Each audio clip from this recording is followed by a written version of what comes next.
इसलिए याद रखो, जो भगवान से विमुख हैं, जो भगवान पर ही प्रश्न चिन्ह लगाते रहते हैं, ऐसे भगवत विमुख जनों का कभी संग नहीं करना चाहिए। अकेले रहो। इसीलिए एकादश स्कंद में दत्तात्रेय अवधूतोपाख्यान में भगवान कहते हैं उद्धव से, वासे बहूनाम कलह भवेद भारताद्वयोरपि एकरे वचरे तस्मात् कुमार्याइव कंकन।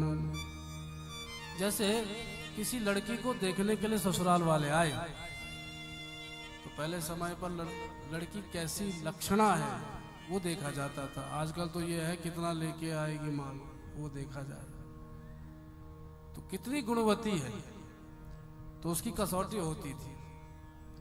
उस दिन जो भी भोजन बनाएगी वो कन्या बनाती थी, तो पता चल जाता था कि बर्तन फोड़ रही है कि कुछ बना रही है। तो उससे पता चल जाता था कितनी चतुर है कार्य करने में। तो आए तो उन्होंने कहा कि कन्या क्या बना रही है आज। तो माता पिता ने आज्ञा दी, तो कन्या रसोई घर में चली गई।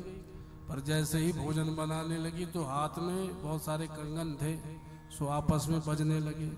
और पहले भोजन बनाते समय कुछ बजना अशुभ माना जाता था, आजकल तो बर्तन बज जाते महाराज, फिर भी कुछ नहीं कह सकते। बोलो जय श्री कृष्ण। तो कन्या ने सोचा कि ये बड़ा स्वर सुनाई पड़ रहा तो क्या करे, तो उसने एक एक करके कंकन उतारने चालू कर दिए। और जब एक एक करके उतारे तब भी बजते रहे, पर जब एक एक रह गए तब बजना बंद हो गया। ऐसे ही अवधूतोपाख्यान के माध्यम से भगवान श्री कृष्ण उद्धव को समझाते हैं कि कोई संत महात्मा है तो वो भी ऐसे संत महात्मा का संग करे जो भगवान की ही चर्चा करे। अनाप शनाप चर्चा करेगा तो तुम्हारी बुद्धि में भी कभी ना कभी दोष प्रकट हो जाएगा। इसलिए एक रे वचरे, अकेले ही विचरण करना चाहिए। अरे केदारनाथ जाओ, बद्रीनाथ जाओ तो अकेले यात्रा करो। चलो किसी को डर लगता हो तो कोई बात नहीं, दो साथ ले लो। पर यहाँ तो ये हाल है महाराज, हम बाजार भी जाएंगे तो जब तक 4-5 इकट्ठे नहीं होंगे तब तक जाते नहीं। और माताएं तो आपस में पहले कह देती, तू कलकत्ता में जाएगी। वो बोले अरे थोड़ा काम है, आजकल मेहमान आ रखे, चलो कल मैं भी नहीं जाऊंगी, अरे परसों जाऊंगी। जब तक 4-5 को लेके नहीं आएंगी तब तक कथा में भी नहीं आती। चलो ये भी ठीक था, पर एक विडंबना और सुन लो, जब जाएंगी ना घर को तो 4-5 को लेके ही जाएंगी। बोलो जय श्री कृष्ण। जय श्री कृष्ण। अरे मेरे को तो देर हो रही, तुझे भी चलना तो चल। दूसरी सोचती है कि ये जा रहे फिर मैं अकेली जाऊंगी, वो भी चल। तो जब जाती है तो 5-10 को उठा के जाती है, स्थिति है। साधना हमेशा अकेले होती है, संग में नहीं।